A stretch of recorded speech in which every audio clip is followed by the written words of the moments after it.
अब हम यहाँ पे जो बात करेंगे तो अब हम बात करेंगे एंजियोस्पर्म की, जो कि हमारा प्लांट किंगडम का लास्ट लेक्चर है। एंजियोस्पर्म्स को हम फ्लावरिंग प्लांट्स भी कहते हैं, क्योंकि इनके अंदर सीड्स कवर्ड होते हैं और वो सीड्स कवर्ड होते हैं फ्लावर के अंदर। तो जैसा कि हमने जिम्नोस्पर्म्स में देखा था कि वहाँ पे हमारे पास जो सीड्स थे वो नेकेड सीड्स थे।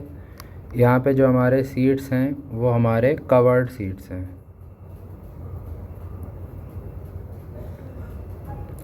और ये प्लांट फ्लावर भी बियर करते हैं। इनको बेसिकली 2 कैटेगरी में डिवाइड किया गया, मोनोकॉटिलेडॉन्स और 2 कॉटिलेडॉन्स।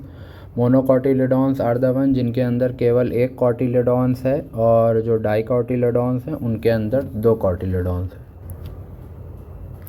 मोनोकॉटिलेडॉन्स के अंदर ओनली एक कॉटिलेडॉन है, और डाइकॉटिलेडॉन्स के अंदर 2 कॉटिलेडॉन्स हैं।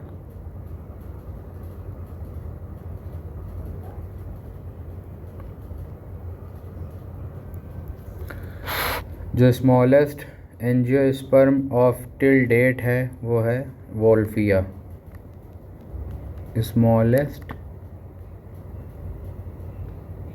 एंजियोस्पर्म अभी तक की डिस्कवरी में या अभी तक की स्टडीज़ में कही है, जो कि सबसे स्मॉलेस्ट एंजियोस्पर्म हमने अभी तक डिस्कवर किया है उसका नाम है वोल्फिया। और ये इतना स्मॉल होता है कि ये माइक्रोस्कोप से दिखता है। ये हमें प्लेन आइज से नहीं दिखता, माइक्रोस्कोपिक।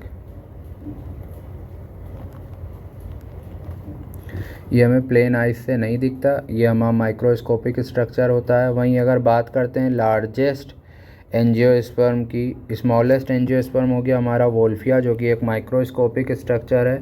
वहीं अगर हम बात करते हैं लार्जेस्ट एंजियोस्पर्म में हमारा बहुत ही कॉमन प्लांट आता है, आप सबने देखा होगा, बहुत ही कॉमनली आसपास खेतों में भी लगा होता है, और उसका नाम है eucalyptus. Everyone must be aware of this plant eucalyptus. और ये लगभग कितना लंबा हो सकता है? Over 100 metres. ये 100 मीटर लंबा तक हो सकता है। आगे हम बात करते हैं एंजियोस्पर्म्स के अंदर जो रिप्रोडक्टिव ऑर्गेन्स होते हैं वो किसके अंदर डेवलप्ड होते हैं? वो डेवलप्ड होते हैं फ्लावर्स के अंदर। जैसा कि आप जानते हैं एंजियोस्पर्म डू बियर फ्लावर्स, तो इसके अंदर जो रिप्रोडक्टिव ऑर्गेन्स होते हैं वो डेवलप्ड होते हैं। Reproductive organs are developed. Reproductive organs जो होते हैं इसमें डेवलप्ड करते हैं कहाँ पे? फ्लावर्स के अंदर। Are developed in flowers. आगे देखते हैं जो मेल सेक्स ऑर्गेन होता है एंजियोस्पर्म में एक फ्लावर के अंदर, उसको कहते हैं स्टेमन या फिर एंड्रोशियम। ये देख लेते हैं कि जो एक फ्लावर के अंदर मेल एंजियोस्पर्म में जो एक फ्लावर के अंदर मेल स्ट्रक्चर होता है उसको क्या कहते हैं? The male sex organ. Male sex organ present in a flower क्या कहलाता है? वो मेल सेक्स ऑर्गन कहलाता है स्टेमेन या फिर androecium. Called stamen, STAMEN, stamens, और एंड्रोशियम, ANDROECIUM, एंड्रोशियम। अब स्टेमेन के अंदर क्या होता है? स्टेमेन के अंदर कौन कौन से स्ट्रक्चर होते हैं? स्टेमेन या फिर एंड्रोशियम के अंदर हमारा होता है फिलामेंट और एंथर। इसके अंदर क्या क्या होता है? It has filament and anther. Anthers meiosis पे क्या प्रोड्यूस करते हैं? Anthers on meiosis produce pollen grains. Anthers on meiosis produce pollen grains। पूरा सीक्वेंस में समझिएगा। सबसे पहले मेल सेक्स ऑर्गन जो एक फ्लावर के अंदर होता है वो होता है स्टेमेन या फिर एंड्रूशियम। स्टेमेन के अंदर होते हैं फिलामेंट और एंथर। एंथर जब मियोसिस करता है तो मियोसिस के दौरान ये प्रोड्यूस करता है पॉलन ग्रेन्स। अभी तक का सीक्वेंस यही है। उसके बाद हमारे पास पॉलन ग्रेन्स के पास होते हैं 2 मेल गैमीट्स। एंथर्स ने मियोसिस के द्वारा प्रोड्यूस किए pollen grains. Now pollen grains contain 2 male gametes.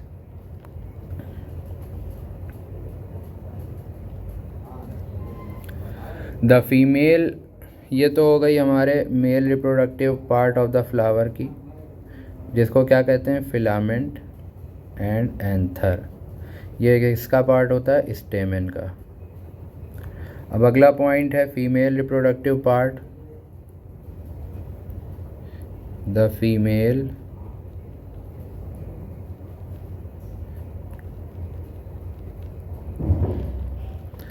Female reproductive part of flower, उसको क्या कहते हैं पिस्टिल।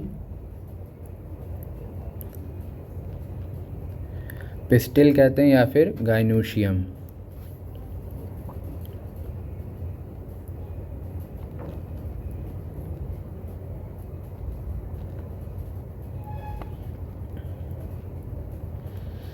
और इसके स्ट्रक्चर के अंदर कौन कौन से प्रेजेंट होते हैं, जैसे कि हमने आपको बताया था कि स्टेमेंस और एंथर।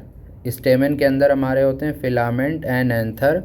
उसी तरह अब हम बात करें अगर पिस्टिल और गाइनोशियम की, तो इसके अंदर हमारे स्ट्रक्चर्स होते हैं it has stigma, style and ovary.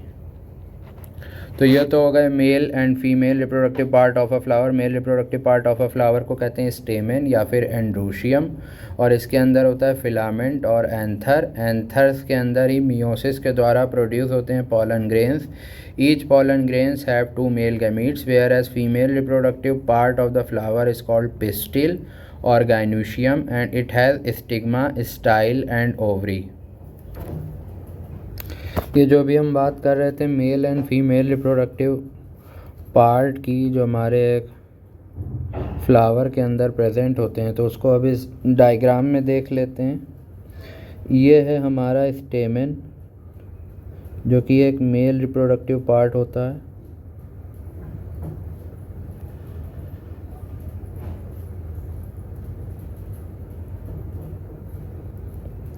ये है हमारा पिस्टिल, जो कि एक फीमेल रिप्रोडक्टिव पार्ट होता है।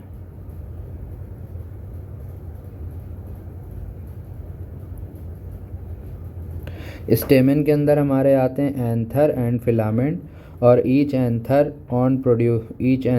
Through meiosis produces pollen grains and each pollen grains contains 2 male gametes, whereas the female reproductive part of the flower contains 3 structures and it is called as pistil or gynoecium, and it contains 3 structures, namely stigma, style and ovary. Coming to the next point, अब हम देखेंगे यहाँ पे कि ovary के अंदर कितने ovules होते हैं। तो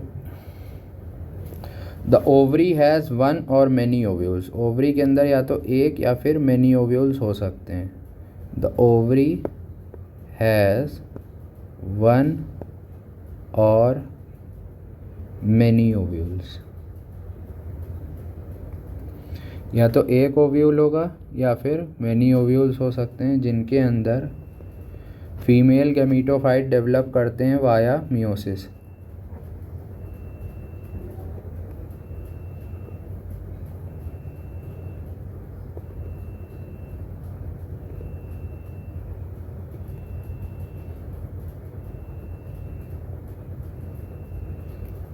ये पॉइंट ध्यान रखने वाला है कि कितने सेल और कितने न्यूक्लियाई प्रेजेंट होते हैं।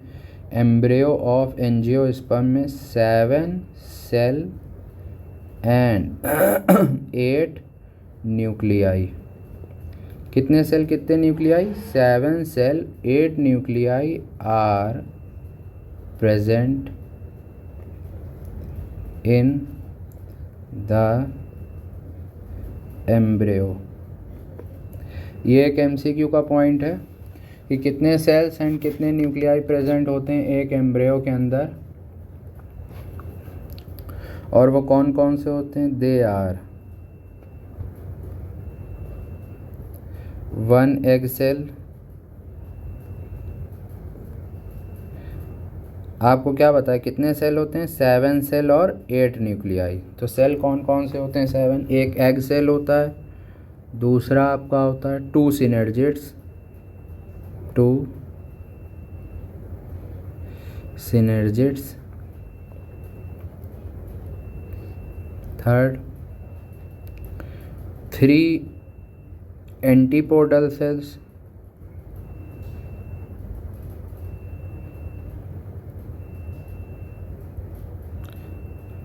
और एक जो होता है 1 central cell having 2 polar nuclei. इसीलिए इसके अंदर 8 न्यूक्लियाई होते हैं। Having central cell having 2 polar nuclei, इसीलिए कहलाता है 7 सेल्ड एंड 8 न्यूक्लियाई स्टेज। इसका डायग्राम देख लेते हैं एक बार। मैच्योर एम्ब्रियो सैक का डायग्राम अब हम यहाँ पे बनाएंगे। कैसा होता है?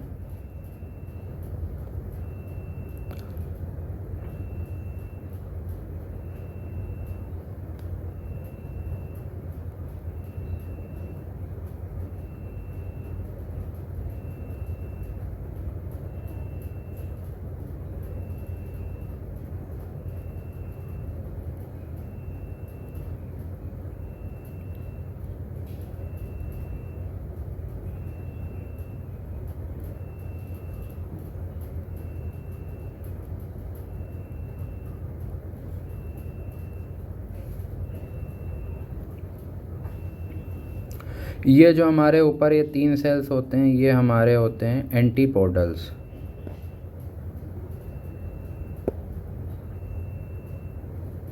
ये जो हमने 3 सेल दिखाए, ये हमारे हैं एंटीपोडल सेल्स। उसके बाद ये देखिए, ये आपको सेंट्रल में दिख रहा है, ये एक सेंट्रल सेल है। इसके अंदर ये 2 पोलर न्यूक्लियाई होते हैं, जैसा कि आप लोग देख सकते हैं। ये दोनों क्या हैं? Polar nuclei. ये दोनों पोलर न्यूक्लियाई हैं। ये हैं एंटीपोडल सेल्स।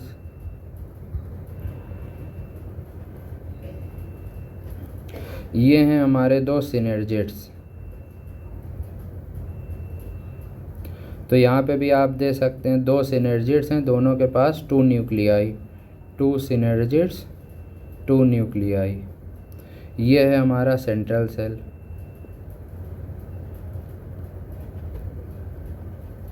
एक सेंट्रल सेल है, एक न्यूक्लियाई है इसका।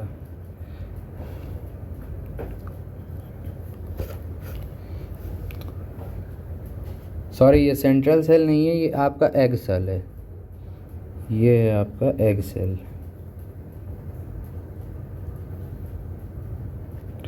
सेंट्रल सेल तो ये है 1 सेंट्रल सेल 2 पोलर न्यूक्लियाई। ठीक है, तो ये आपका डायग्राम हो गया। ये क्या है? Mature embryo sac. सिर्फ आपको ये लाइन एक्सप्लेन करने के लिए ये इतना बड़ा डायग्राम समझाया गया था, just to explain this line 7 cell and 8 nuclei stage. इसका मतलब क्या हुआ? क्योंकि ये एक आपका क्वेश्चन कमिंग फोकस पॉइंट है, इन एरिया से आपका क्वेश्चन आ सकता है। फिर से हम बात कर लेते हैं पॉलिनेशन की। तो पॉलिनेशन में बता रहे हैं जो पॉलन ग्रेन्स हैं pollen grains can be carried out by various agents, वो किसी भी एजेंट के थ्रू कैरी आउट किए जा सकते हैं, like water, wind, birds, insects. और उनका मकसद होता है स्टेमेन से स्टिग्मा तक पहुंचना, जिसके लिए वो various mode of transfer use कर सकते हैं। और जो पॉलन ग्रेन प्रोड्यूस करते हैं एक पॉलन ट्यूब को, जिसके अंदर 2 मेल गैमीट्स होते हैं, जो कि जाके एंटर करता है एम्ब्रियो सैक के अंदर। स्टिग्मा पे जब पॉलन ग्रेन्स पहुंच जाते हैं तो वहाँ पे पॉलन ग्रेन प्रोड्यूस करते हैं एक पॉलन ट्यूब को, जिसके अंदर 2 मेल गैमीट्स होते हैं और जो कि जाके एंटर करता है एम्ब्रियो सैक में। जब वो दोनों मेल गैमीट एम्ब्रियो सैक में एंटर करते हैं, जैसा कि आपको ये डायग्राम में ऊपर मैच्योर एम्ब्रियो सैक के डायग्राम में आपको दिखाया गया, जब 2 मेल गैमीट आपके एम्ब्रियो सैक के अंदर एंट्री कर लेंगे तो उसके बाद जो एक मेल गैमीट होगा वो फ्यूज़ करेगा एग सेल से। यहाँ पे आपका एक मेल गैमीट जो है यहाँ पे आपका फ्यूज़ करेगा एग सेल से। 1 male gamete fuses with the egg cell और ये इससे फ्यूज़ करके क्या बनाएगा, ज़ाइगोट। और इस प्रोसेस को कहते हैं सिंगेमी। यह आपको एक्सप्लेन करने के लिए इसमें समझा दिया। एक मेल गैमीट हमारा फ्यूज़ करेगा एग सेल से और एग सेल से फ्यूज़ करके वो बनाएगा ज़ाइगोट और इस प्रोसेस को कहते हैं syngamy. Whereas other male gamete, जो कि दूसरा मेल गैमीट होता है, वो हमारा फ्यूज़ करेगा सेकेंडरी न्यूक्लियस से, जो कि बनता है फ्यूज़न ऑफ 2 पोलर न्यूक्लियाई। ये जो 2 पोलर न्यूक्लियाई हैं इनके फ्यूज़न से बनता है और इनके फ्यूज़न से जो सेकेंडरी न्यूक्लियस बनता है उसी से हमारा अदर मेल गैमीट फ्यूज़ करता है और फ्यूज़ करने के बाद बनाता है ट्रिप्लॉइड प्राइमरी एंडोस्पर्म न्यूक्लियस, जिसको हम शॉर्ट फॉर्म से जानते हैं PEN, प्राइमरी एंडोस्पर्म न्यूक्लियस। और इस तरह के फ्यूजन को कहते हैं ट्रिपल फ्यूजन। तो आइए देख लेते हैं, इन पॉइंट्स को एक बार लिख के देख लेते हैं। तो सबसे पहले pollen grains is carried out by various, जो हमारे पॉलन ग्रेन्स हैं वो वेरियस एजेंट्स के थ्रू कैरी आउट किए जा सकते हैं, जैसे कि like wind, water, birds, insects etc। और ये इन एजेंट के थ्रू कैरी करके कहाँ पहुँचते हैं, एंड रीचेस द स्टिग्मा। अब जब पॉलन ग्रेन स्टिग्मा पे पहुंच जाता है, स्टिग्मा जो कि एक female reproductive part of the flower है, जब ये वहाँ स्टिग्मा पे पहुंच जाता है तो फिर ये वहाँ पे प्रोड्यूस करता है एक pollen tube. Pollen grains produces a pollen tube that contains, और उस पॉलन ट्यूब के अंदर कितने स्पर्म होते हैं या कितने मेल गैमीट होते हैं, दैट कंटेन्स 2 मेल गैमीट्स। और ये दोनों मेल गैमीट कहाँ एंटर करते हैं, and enters the embryo sac. अब ये जब दोनों मेल गैमीट हमारे एम्ब्रियो सैक के अंदर एंट्री कर जाते हैं तो जो हमारा एक मेल गैमीट होता है, 2 मेल गैमीट्स के अंदर से 1 male gamete fuses with the, एक मेल गैमीट हमारा फ्यूज़ कर जाता है एग सेल से। कहाँ था एग सेल, ये था हमारा एग सेल, सिनर्जिड्स के ऊपर था हमारा एक एग सेल। तो एक मेल गैमीट हमारा फ्यूज़ कर जाता है, 1 male gamete fuses with the egg cell, और एग सेल से फ्यूज़ करके क्या बनाता है, टू फॉर्म अ ज़ाइगोट बनाता है। और इस तरह के फ्यूजन को एंड इज़ कॉल्ड, इस तरह के फ्यूजन को कहते क्या हैं, and is called syngamy.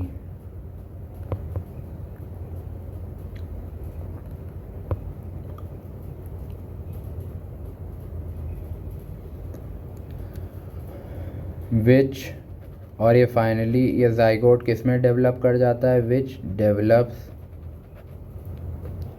Into an, ये जाइगोट फाइनली डेवलप कर जाता है एम्ब्रियो में, which develops into an embryo.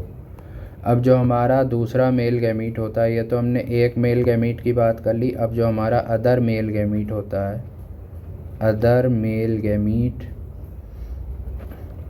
Fuses with the other male gamete, जो हमारा दूसरा मेल गैमीट होता है वो फ्यूज़ करता है, fuses with the secondary nucleus. और ये सेकेंडरी न्यूक्लियस कैसे बनता है, fuses with the secondary nucleus. हमने यहाँ तो बोल दिया कि सेकेंडरी न्यूक्लियस से फ्यूज़ करता है, लेकिन हमने कहीं जिक्र तो किया नहीं सेकेंडरी न्यूक्लियस का। तो आगे देखते हैं सेकेंडरी न्यूक्लियस कैसे बनता है, fuses with the secondary nucleus. अब आगे ध्यान दीजिएगा यहाँ पे, that is formed, secondary nucleus कैसे बनता है, that is formed by fusion of two polar nuclei.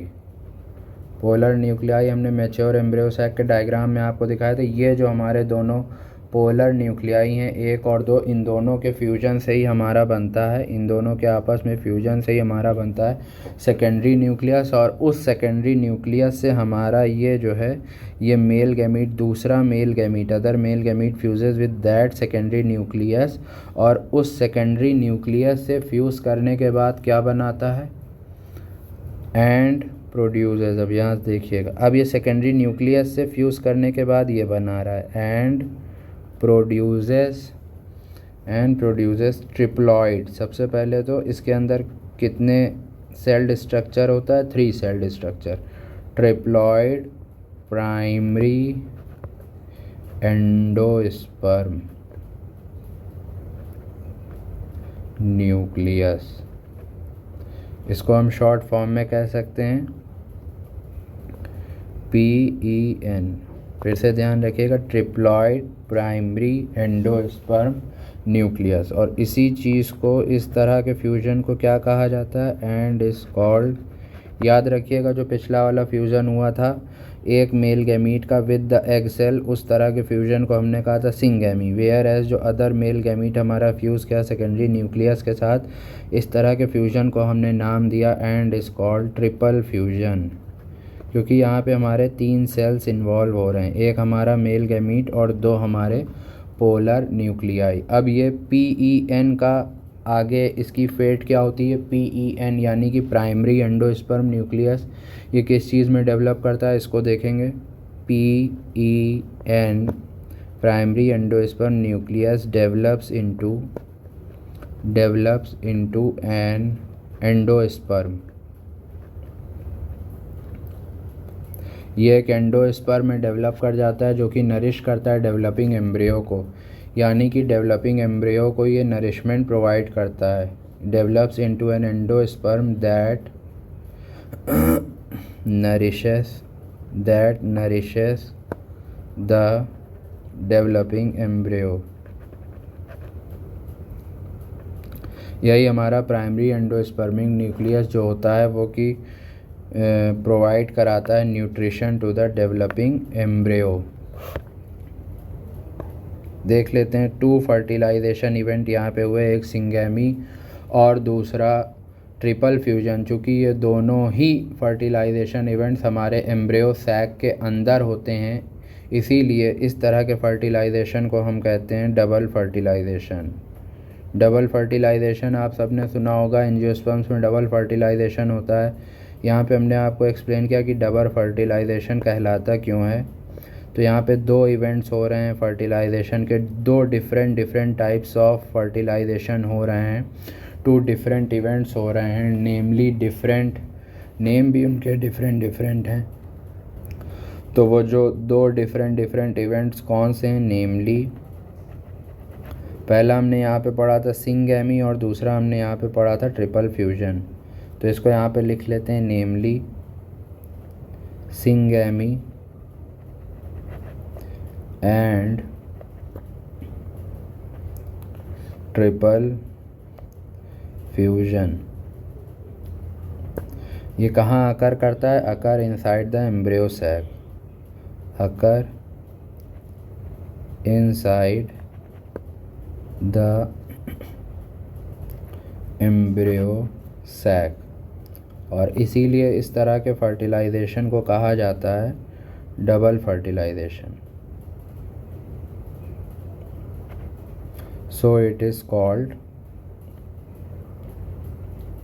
Double fertilisation के कॉन्सेप्ट को आप यहाँ पे समझने की कोशिश करिएगा, क्यों कहलाता है ये डबल फर्टिलाइजेशन। अभी हमने आपको समझाया था ये जो PEN प्राइमरी एंडोस्पर्म न्यूक्लियस होता है, यही हमारा डेवलप कर जाता है किसमें? एंडोस्पर्म में। और जैसा कि हम जानते हैं ये प्राइमरी एंडोस्पर्म न्यूक्लियस यानी कि PEN प्राइमरी एंडोस्पर्म न्यूक्लियस, ये कैसा स्ट्रक्चर है? ये एक ट्रिप्लॉइड स्ट्रक्चर है। इसीलिए यहाँ पे इसको हम फिर से एक लाइन में अगर लिख सकते हैं तो ऐसे लिख सकते हैं, द एंडोस्पर्म, यानी PEN से हमारा एंडोस्पर्म डेवलप होता है और PEN हमारा एक ट्रिप्लॉइड स्ट्रक्चर है, इसलिए हम इसको ऐसे लिख सकते हैं directly, the endosperm is triploid.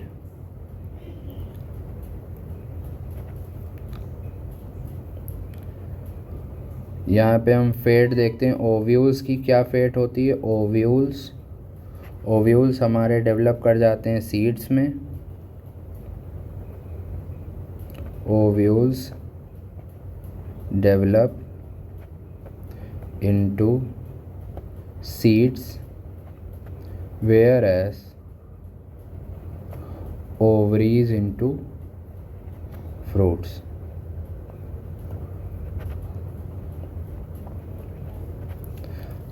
तो ये तो हो गया हमारा डबल फर्टिलाइजेशन के तक का एक्सप्लेनेशन। अब यहाँ पे हम कुछ अभी तक के डबल फर्टिलाइजेशन और इन जनरल एंजियोस्पर्म से रिलेटेड जो हमारे कुछ इम्पॉर्टेंट पॉइंट्स हैं, कुछ मिसलेनियस पॉइंट्स हैं, उनको डिस्कस कर लेते हैं। जो प्रीवियस ईयर क्वेश्चन कुछ इस सेक्शन से आ चुके हैं उनको डिस्कस कर लेते हैं।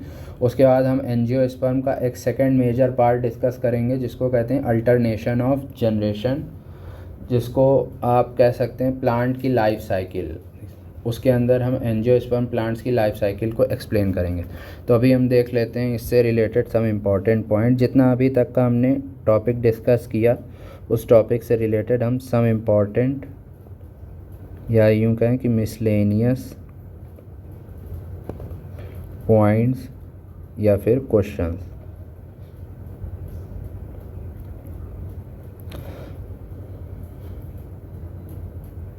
तो सबसे पहले तो हम जनरल एक्सप्लेनेशन ऑफ एंजियोस्पर्म्स को ही लेके चलते हैं। तो यहाँ पे बता रहे हैं the term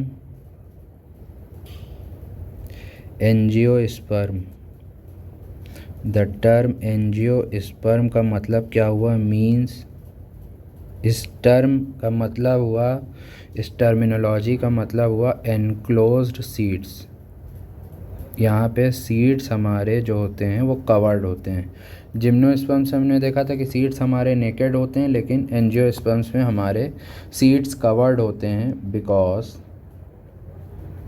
because the ovules, explain कर रहे हैं उसी पॉइंट को आगे, the ovules are enclosed with in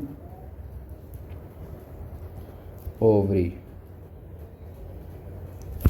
thus they are considered as most highly evolved and advanced। ये अब तक के सबसे ज़्यादा हाईली इवॉल्व या एडवांस्ड प्लांट्स आप इनको कह सकते हैं as compare to naked seeds gymnosperm. Most highly evolved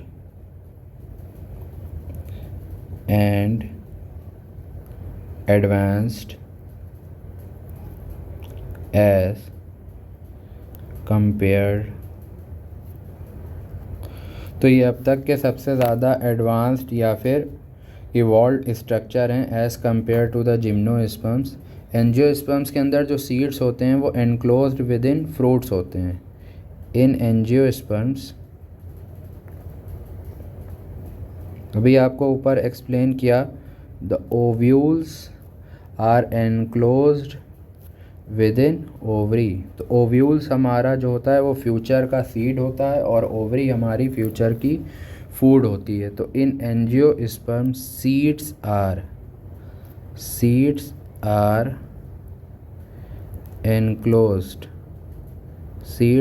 enclosed by fruits. ठीक है। जो हमारे एंजियोस्पर्म्स होते हैं इनके अंदर जो पॉलन ग्रेन्स और जो ओव्यूल्स होते हैं वो हमारे डेवलप करते हैं एक स्पेशलाइज्ड स्ट्रक्चर के अंदर, और उस स्पेशलाइज्ड स्ट्रक्चर को हम नाम देते हैं फ्लावर्स। अगर डाइवर्सिटी की बात करें तो there are more than 2,50,000 different species of angiosperms, और ये अर्थ पे अपीयर कर गए थे आज से लगभग 145 million years ago during the age of Jurassic Cretaceous periods of Mesozoic era. ये टर्म ध्यान रखने वाला है, इस टर्म पे फोकस करिएगा। सबसे पहले देख लेते हैं कि जो एंजियोस्पर्म्स के अंदर हमारे pollen grains and ovules develop करते हैं एक स्पेशलाइज्ड स्ट्रक्चर के अंदर, उनको कहते हैं फ्लावर्स। इस पॉइंट को लिख लेते हैं हम यहाँ पे। तो हम बात करते हैं इन एंजियोस्पर्म और flowering plants the pollen grains and ovules are developed in specialised structure called flowers. There are more than 2,50,000 species of angiosperm on earth. आगे बात करते हैं ये सबसे पहले अर्थ पे कब अपीयर करे थे। They appeared on earth about 145 million years ago, लगभग 145 मिलियन ईयर्स एगो। और किसका पीरियड था? During the age of Jurassic Cretaceous periods of Mesozoic era. ये टर्मिनोलॉजी ध्यान रखिएगा, मीसोजोइक एरा, क्योंकि हमारा एक और प्लांट किंगडम का एक और प्लांट है जो कि हमारा इवॉल्व करा था जुरासिक पीरियड्स में। आप लोग उसको जाके पीछे प्रीवियस लेक्चर्स में हमने आपको एक्सप्लेन किया है, उसको जाके पढ़िएगा। आपका ये प्लांट किंगडम का लास्ट लेक्चर है, इससे पहले हमने आपको एक्सप्लेन किया है कि वो भी इवॉल्व करा था। तो इसीलिए यहाँ पे जो उससे डिफरेंशिएटिंग पॉइंट है वो है मीसोजोइक एरा। आगे हम देख लेते हैं फीचर्स ऑफ सम एंजियोस्पर्म। तो एंजियोस्पर्म जो ग्रो करते हैं, फीचर्स डाल लेते हैं यहाँ पे। Angiosperms grow in almost every kind of habitat, मतलब ये लगभग हर तरह के हैबिटेट में ग्रो कर लेंगे। जैसा कि हमने देखा था ब्रेओफाइट्स के साथ दिक्कत थी कि उन्हें amphibians of the plant kingdom कहा जाता था, उनको नमी वाली जगह चाहिए थी, और जो हमारे और प्रिमिटिव प्लांट्स थे उनको शेडेड एरियाज चाहिए था। जबकि एंजियोस्पर्म्स के साथ ऐसा कुछ नहीं है। Angiosperms can grow in almost every kind of habitat, और ये रेंज करते हैं साइज़ में, जैसा कि आपको हमने पहले भी एक्सप्लेन किया है। माइक्रोस्कोपिक स्ट्रक्चर, जो कि सबसे छोटा एंजियोस्पर्म होता है हमारा, वो होता है वोल्फिया। तो microscopic Wolffia to tall trees of eucalyptus, जो कि लगभग 100 मीटर से भी ज़्यादा लंबे हो सकते हैं। एंजियोस्पर्म्स की जो लीव्स होती हैं उनका पैटर्न कैसा होता है? एंजियोस्पर्म लीव्स शो रेटिकुलेट या फिर parallel venation for areoles. The true vessels are found in the xylem of angiosperms. जैसा कि आपको इससे पहले वाले लेक्चर में एक्सप्लेन किया था कि the true vessels are absent in the xylem of gymnosperms. Gymnosperms में हमारे ट्रू वेसल्स अब्सेंट थी। वहीं अगर हम बात करें एंजियोस्पर्म्स की तो यहाँ पे हमारी ट्रू वेसल्स प्रेजेंट हैं। तो ये देख लेते हैं, इन सारे पॉइंट्स को एक बार लिख के देख लेते हैं। सबसे पहले लिखते हैं एंजियोस्पर्म्स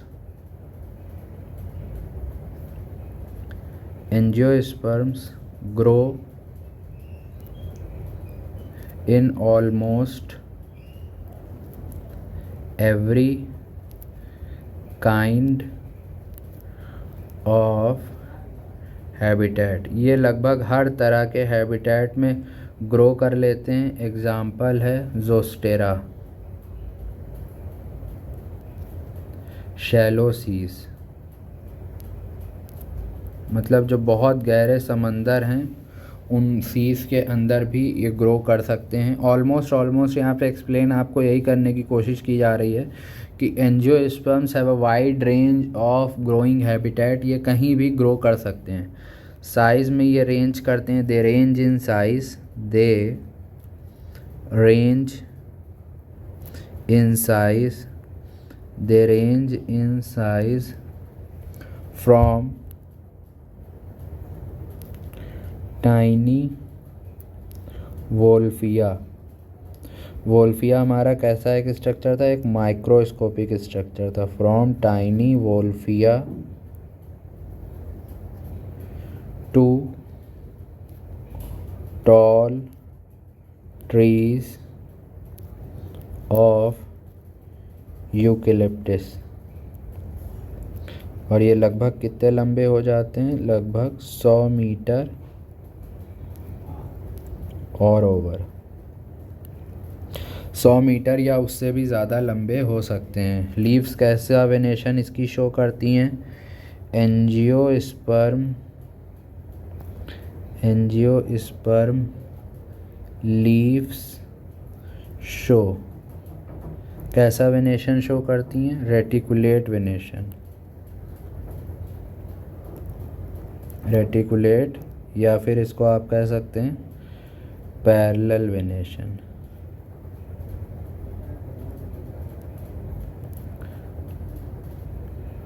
फॉर एरियोल्स, ठीक है। ट्रू वेसल्स इसके अंदर प्रेजेंट होती हैं। True vessels are found in the xylem of angiosperm. ये एक कैरेक्टरिस्टिक पॉइंट है क्योंकि ये डिफरेंशिएटिंग पॉइंट है जिम्नोस्पर्म से। एंजियोस्पर्म्स के अंदर हमारी प्रेजेंट होती हैं true vessels.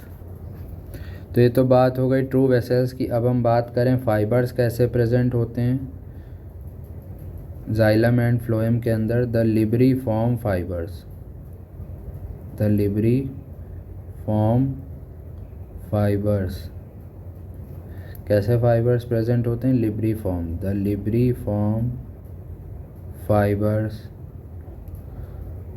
Are present in xylem and companion cells in phloem। तो जो जाइलम के अंदर होते हैं वो हमारे लिब्रिफॉर्म फाइबर्स होते हैं। और वहीं अगर हम बात करें फ्लोएम की तो फ्लोएम के अंदर हमारे होते हैं कंपेनियन सेल्स, ठीक है। अब ये जो एंजियोस्पर्मिक फ्लावर है या फिर आप कह सकते हैं फ्लावर के अंदर 4 पार्ट कंसिस्ट होते हैं। कौन कौन से 4 पार्ट होते हैं, सेपल्स, पेटल्स, स्टेमन एंड कार्पेल्स। तो इसको देख लेते हैं।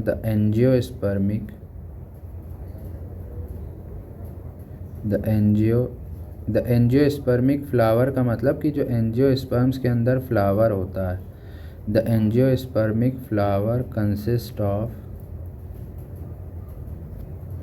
consist of four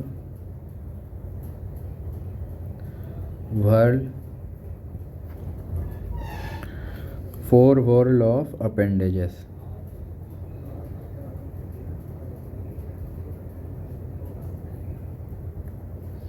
कौन कौन से? Namely sepals, petals, stamen and carpel. Stamen जो होते हैं वो बाइलेटरली सिमेट्रिकल होते हैं। The stamens